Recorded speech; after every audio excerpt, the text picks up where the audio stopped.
안녕하세요. 예, 반갑습니다. 중년파파의 중년입니다.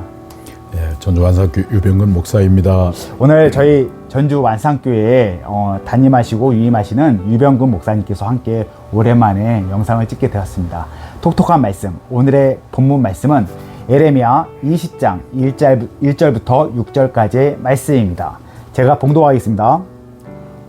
임멜의 아들 제사장 밧소홀은 여호와의 성전의 총감독이라. 그가 예레미야의 이 일 예언함을 들은지라. 이에 밧소홀이 선지자 예레미야를 때리고 여호와의 성전에 있는 베냐민 문 위층에 목에 씌우는 나무 고랑으로 채워 두었더니 다음 날 밧소홀이 예레미야를 목에 씌우는 나무 고랑에서 풀어주매 예레미야가 그에게 이르되 여호와께서 내 이름을 밧소홀이라 아니하시고 말고 및 삽입이라 하시느니라. 여호와께서 이와 같이 말씀하시되 보라, 내가 너와 내 모든 친구에게 두려움이 되게 하리니 그들의 원수들의 칼에 엎드러질 것이요 내 눈은 그것을 볼 것이며 내가 온 유다를 바벨론 왕의 손에 넘기리니 그가 그들을 사로잡아 바벨론으로 옮겨 칼로 죽이리라. 내가 또 이 성읍의 모든 부와 그 모든 소득과 그 모든 귀족품과 유다 왕들의 모든 보물을 그 원수 손에 넘기리니 그들이 그것을 탈취하여 바벨론으로 가져가리라. 밧소홀아, 너와 내 집에 사는 모든 사람이 포로되어 옮겨지리니 내가 바벨론에 이르러 거기서 죽어 거기 묻힐 것이라. 너와 너의 거짓 예언을 들은 내 모든 친구도 그와 같으리라 하셨느니라. 아멘. 오늘 우리가 진정 두려워할 것은 이라는 제목으로 우리 사랑하고 존경하는 유병근 목사님께서 말씀 소개해 주시겠습니다. 오늘 우리가 이제 직면한 그 혼돈과 불확실의 그 상황 때문에 마음에 많은 긴장과 두려움 가운데 우리가 살아가고 있는 듯합니다. 맞습니다. 그러나 역사의 주관자이시고 시간의 주인이신 주님께서는 아멘. 어김없이 우리에게 따뜻한 봄날을 허락해 주셨습니다. 아멘. 캄캄한 밤이 그 찬란한 새벽을 이길 수가 없고 또 역사의 그 어두움이 역사의 아름다운 새벽을 이길 수 없는 것을 우리가 믿기 때문에 이 두려움 속에서도 우리가 희망을 가질 수가 있다고 생각을 합니다. 맞습니다. 옛날 예수 모시기 한 600여 년 전에 이스라엘의 그 상황과 오늘 우리 한국의 상황, 한국 교회의 상황이 좀 오버랩이 되는 듯 해서 이 본문의 말씀을 가지고 설교를 한 적이 있는데요. 우리가 정말 두려워할 것이 무엇일까? 첫 번째는 진리를 잃어버리는 것을 정말 우리는 두려워해야 되겠구나. 진리를 잃어버리는 것에 대해서요? 그런 생각을 했어요. 오늘 본문의 배경을 보면은 요시야 왕이라고 해서 아주 훌륭한 왕인데 종교개혁을 통해서 이 겉으로는 굉장히 종교개혁이 된 듯 하지만 그러나 그 내면 속으로 들어가 보면은 이스라엘은 말씀에서 멀어졌고 많이 타락했습니다. 맞습니다. 이제 그런 까닭은 거짓 설교자인 밧소홀이라고 하는 사람이 사람들의 자아를 추구하고 욕망을 추구하는 그러한 설교를 하니까 아주 열광적으로 지지를 받고 많은 사람이 그를 따랐습니다. 그러나 사실은 그 밧소홀이 선포하는 메시지는 하나님으로부터 받은 말씀이 아닌 자기 자신이 지어낸 말씀이었어요. 그래서 결국은 이제 그것 때문에 예레미야가 예언한 것처럼 이스라엘은 유다는 이제 포로로 끌려가게 되고 70년 포로 생활을 하게 되고 많은 사람이 죽게 되어지고 이런 엄청난 하나님의 심판을 받았거든요. 그래서 오늘 우리가 두려워해야 될 것은 뭐냐면은 진리를 잃어버리는 것, 다시 말하면 타협하는 것을 우리가 두려워해야 한다는 것입니다. 목사님, 진리와 상대적으로 타협하는 것들이 어떤 게 있을까요, 목사님? 우리가 진리를 바라보고 한다고 하는데 진리를 바라보지 않고 타협하는 것들.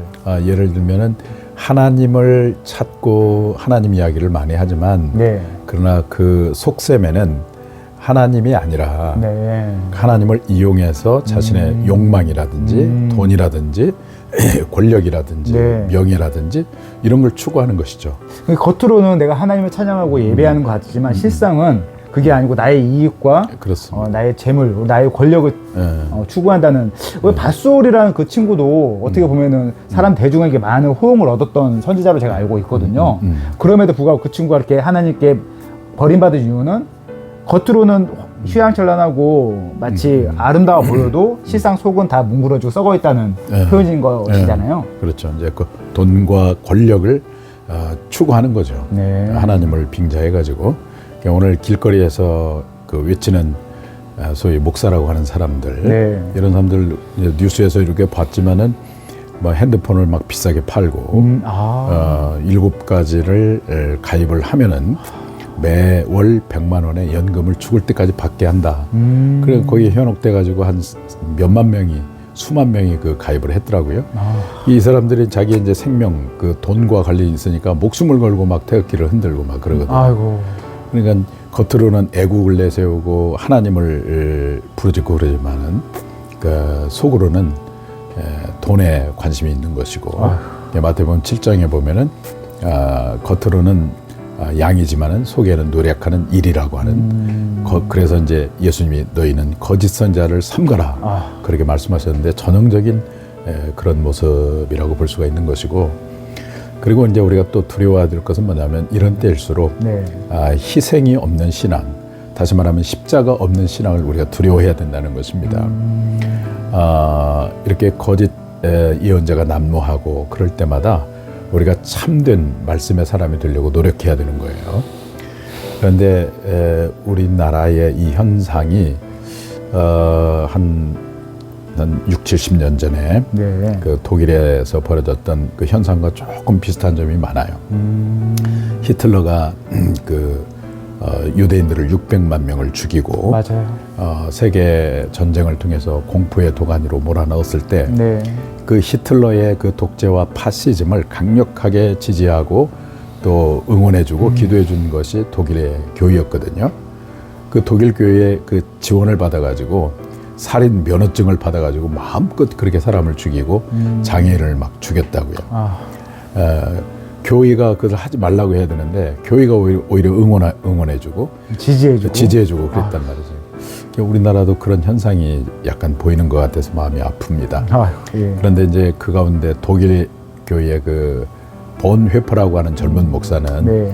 이것은 절대 이래서는 안 된다. 이것은 죄악입니다라고 저항하고 부르짖다가 옥에 갇히고 거기서 이제 순교를 했고, 목사님이 아까 말씀한 진리를 선포하던 그 사람이 다른 가치보다 진리를 선포했기 때문에 옥에 갇히고 그리고 죽음에 이를 수밖에 없는 현실이 일어난 거잖아요, 목사님. 그렇습니다. 그러니까 이제 그 에레미야도 그렇게 많은 사람들이 거짓 그 예언을 하는 바스올을 추종하고 열광적으로 지지하고 그럴 때 네. 바스올 너는 거짓 선지자다라고 이렇게 정확하게 얘기하고, 그것 때문에 그 에레미야가 옥에 갇히고 맞아요. 매를 맞고 맞아요. 그렇잖아요. 그게 바로 희생이 있는 신앙이고 십자가가 있는 바른 신앙이라는 것이죠. 그게 바로 아까 목사님 말씀한 십자가가 우리 십자가로 가는 그 신앙이라는 말씀이신군요. 그렇죠.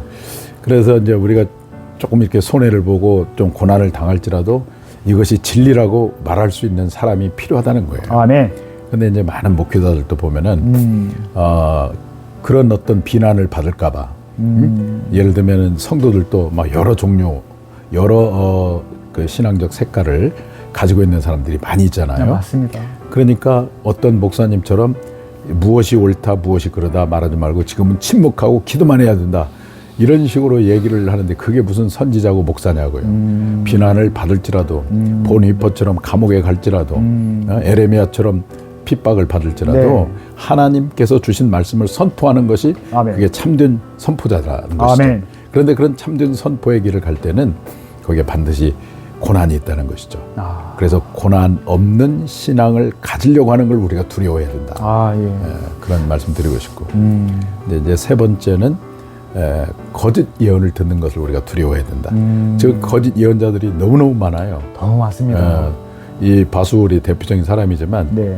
오늘날 우리 현상에도 보면 그런 사람이 너무나 많고 네. 거기에 많은 순진한 그 성도들이 현혹되어져 있는 것을 보게 되는데 그 거짓 그 예언을 말하고 있는 사람들의 그 공통적인 특징이 있는데 네. 크게 세 가지가 있어요. 예. 이게 첫째가 뭐냐면은 애국을 내세요. 애국. 애국. 우리나라를 사랑하는. 그래서 이제 태극기 들고 있잖아요. 예. 애국과 반공을 내세워요. 네.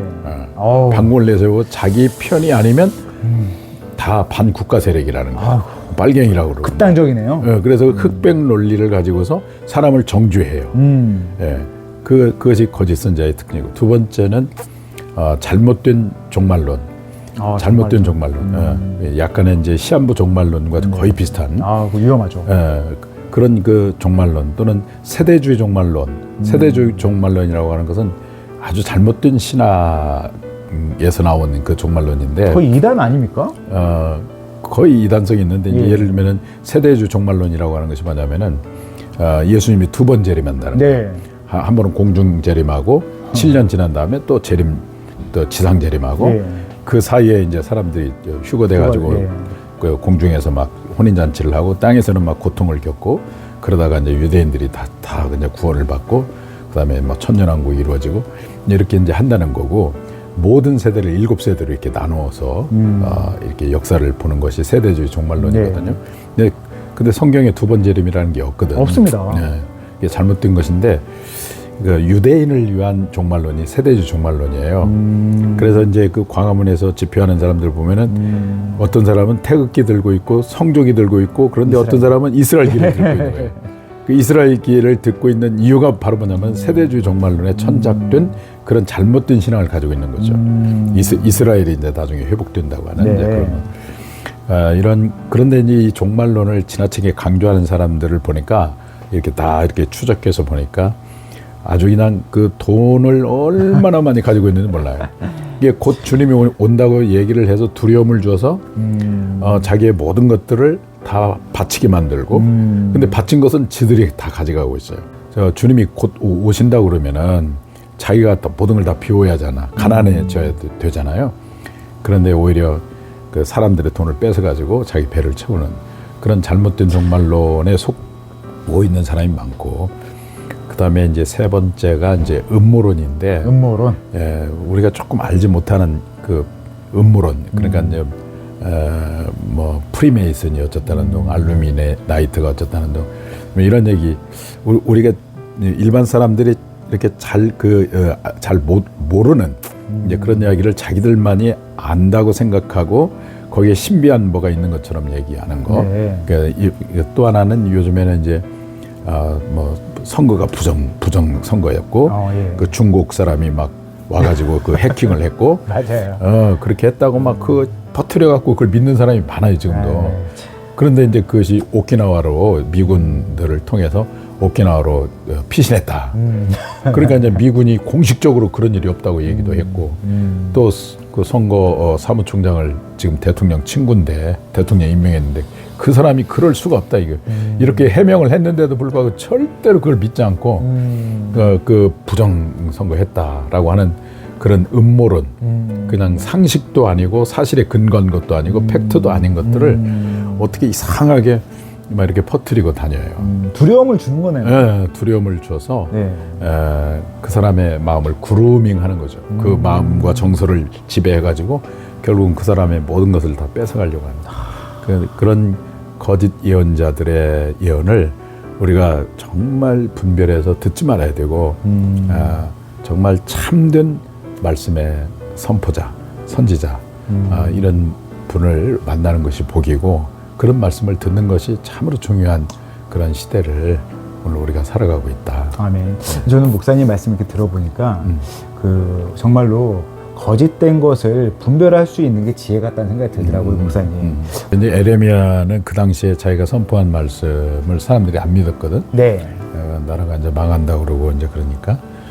그런데 에레미야가 그 31장에서 33장을 보면은 에레미야가 새 언약에 대해서 예언을 해. 네. 그런데 그것이 예수님이 오심으로 정확하게 그 예언이 이루어지거든. 아, 네. 그게 하나님의 말씀이 당장 이루어지는 것도 있지만 앞으로 이루어질 그런 말씀들이 있기 때문에 그 어떤 한 현상을 가지고 이것이 하나님의 뜻이다 이렇게 단정적으로 얘기하는 것은 조금 지혜로워야 할 필요가 있다. 네. 오늘 오랜만에 저희 담임 목사님과 함께 영상을 찍었는데요. 사실 목사님께서 이렇게 소신 발언하여 주시고 사실 정치적으로 약간 민감할 수 있는 부분이라 생각이 들기도 합니다. 하지만 우리가 이 시대를 살아가면서 정말 거짓과 진실을 좀 이렇게 지혜롭게 분별할 줄 알고 잘 우리의 눈과 귀를 지킬 줄 안다는 건 매우 중요하기에 목사님께서 너무 중요하신 말씀을 해주신 것 같습니다. 오늘 정말 두려워할 것이 무엇인지 우리가 알고 깨닫고 오늘 풍성한 또 하루를 살아가길 소망합니다.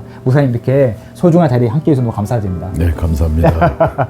그리고 또 목사님께서 다음 시간에도 더 풍성한 얘기 말씀해 주신다고 하니까요. 그 시간을 기대하면서 다음 시간에 다시 만나겠습니다. 바이바이. 감사합니다. 뿅.